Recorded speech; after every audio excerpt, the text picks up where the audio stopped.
जय हिंद दोस्तों। मैं मोहम्मद वसीम कुरैशी द लाइब्रेरी के शो सीधा सवाल में आप सबका स्वागत करता हूँ। उम्मीद करता हूँ आप सब ठीक है। आज का हमारा अहम मुद्दा है टोरेंट पावर। टोरेंट पावर इसलिए कि हमने शहर से पूछा शहर की तकलीफों के बारे में, तो 90% लोगों ने बताया कि वो टोरेंट से परेशान है। टोरेंट से परेशान तो है, मगर टोरेंट ने जो जुल्म किए हैं उसके बारे में ऑन कैमरा जल्दी कोई आने को तैयार नहीं है। मैं पूरे शहर से अपील करता हूं कि आप लोग जो परेशानी टोरेंट से झेल रहे हैं, टोरेंट ने जो जुल्म आम जनता पे किया है, भिवंडी शहर पे किया है, उसको जागरूक करना, सार्वजनिक करना, और शहर के बड़े बड़े लोग जो बैठे हुए एमपी एमएलए, हमारे मुख्यमंत्री, सीएम वगैरह जितने भी है, उन सब के सामने लाना बहुत जरूरी है।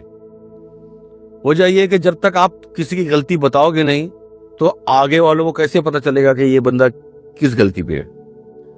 हमारा काम है कि अगर हमारे ऊपर जुल्म हो रहा है, बिला वजह हो रहा है, और हमारे ऊपर अनाप शनाप फाइन मारे जा रहे हैं, तो हम ये बात आकर बताएं ताकि इसकी तहकीकात हो, टोरेंट के खिलाफ हमारा एफआईआर जाए और उसके ऊपर इंक्वायरी हो कि ये जो अनाप शनाप फाइन मारे जा रहे हैं वो क्यों मार रहा है। अभी किसी ने मुझे बताया कि उसके घर के बाहर से सिर्फ एक वायर गया हुआ था। वो वायर उसके घर में नहीं गया था, सिर्फ उसके दरवाजे के ऊपर से गया था। टोरेंट टावर के लोग आए, फोटो खींचे और उसके ऊपर फाइन मार दिए। उसके घर की बिल 900 से 1000 रुपए आती थी और उसके ऊपर फाइन मारा गया 1,20,000 का। फाइन मारने की कोई लिमिट नहीं है। और ऐसे अनगिनत लोग हैं जिनके ऊपर अनाप शनाप फाइन मारे जा रहे हैं। कुछ लोग कर्जा लेकर यहाँ वहां से जैसे तैसे भर दे रहे हैं, कुछ लोग नेताओं के जरिए, एजेंटों के जरिए मिलकर कुछ पैसे कम करवा के भर दे रहे हैं। कुछ लोग आज भी बहुत ज्यादा परेशान है, हैरान है कि हम लोग कहां से लाए, कैसे भरे। टोरेंट का जुल्म जनता के ऊपर कहर बन के टूट रहा है और जनता को कोई प्लेटफॉर्म नहीं है कि वो कहीं जाए, अपनी शिकायत को दर्ज कराए। कोई सुनवाई नहीं है, कोई सुनने वाला नहीं है। तो हम जनता को मौका दे रहे हैं, भिवंडी शहर को एक मौका दे रहे हैं कि आप लोग आइए, हमारे साथ बैठकर ब्रॉडकास्ट के जरिए अपनी शिकायत को ऊपर तक पहुंचाइए।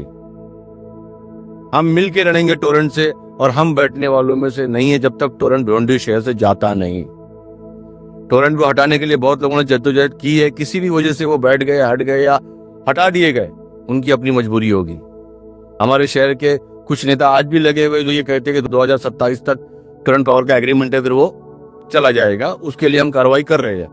वो उनकी उचित कार्रवाई कर रहे हैं, उनको करने दीजिए, मगर हाथ पे हाथ धरे रहने से काम नहीं बनता। आपको सामने आना पड़ेगा, अपनी शिकायतों को दर्ज कराना पड़ेगा, अपनी बातों को बताना पड़ेगा कि आपके ऊपर क्या जुल्म हुआ, आपने कितने पैसे भरे, क्यों भरे, और आपके ऊपर फाइन लगा तो कैसे लगा। मैं मोहम्मद वसीम कुरैशी आप सबसे, पूरे भिवंडी शहर से अपील करता हूं कि आप लोग उठिए, आइए और अपनी तकलीफों को बताइए कि टोरेंट पावर ने आप लोगों के ऊपर कितना जुल्म किया। इस जुल्म को हम सामने लाएंगे, सार्वजनिक करेंगे और ऊपर तक इन बातों को पहुंचाएंगे। और 2027 तक जितनी भी कंप्लेंट है इतनी लगाएंगे, इतनी दिखाएंगे कि वो बंदा, अगर उसको वापस कॉन्ट्रैक्ट मिलने वाला भी रहे, तो सरकार इस बात पर सोचे कि इसने काफी जुल्म किया भिवंडी शहर के ऊपर और उसको दोबारा वो कॉन्ट्रैक्ट ना मिले टोरेंट पावर को।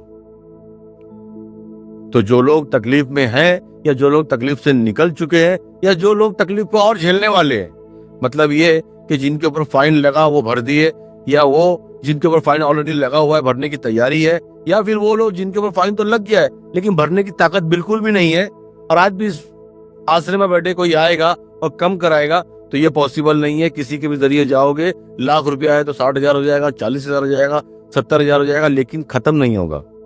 भरना तो आपको है। तो ये भरना क्यों है, ये फाइन आपके ऊपर क्यों मारा गया है, ये सारी चीजों की तहकीकात होनी चाहिए, जिसकी डिमांड हम सरकार से करेंगे। तो बराए मेहरबानी उठिए और आइए, हमारे चैनल पर बैठकर अपनी तकलीफों को बताइए ताकि सरकार सुने और इसके ऊपर एक्शन ले सके और कार्रवाई कर सके। ये चीज हमने जो आपके सामने लाई है, ये सिर्फ और सिर्फ भिवंडी शहर के लिए नहीं, मुमरा के लिए भी है, जिसमें टोरेंट पावर चल रहा है। तो आप लोग अगर तकलीफ में है तो आइए, हमसे कांटेक्ट कीजिए और हमारे साथ बैठकर हमारे पॉडकास्ट पे सरकार से सवाल कीजिए कि आपके ऊपर जो जुल्म हो रहे हैं उसका निवारण क्या है और कौन इसको हल करने के लिए आएगा। ठीक है दोस्तों, तो जिनको भी हमसे बात करनी हो, हमारे चैनल पर बैठकर बात करनी हो, अपनी शिकायतों को दर्ज कराना हो तो हमसे कांटेक्ट करें। द लाइब्रेरी आपका स्वागत करेगा और आपके साथ कंधे से कंधा मिलाकर खड़ा रहेगा। जय हिंद, जय महाराष्ट्र।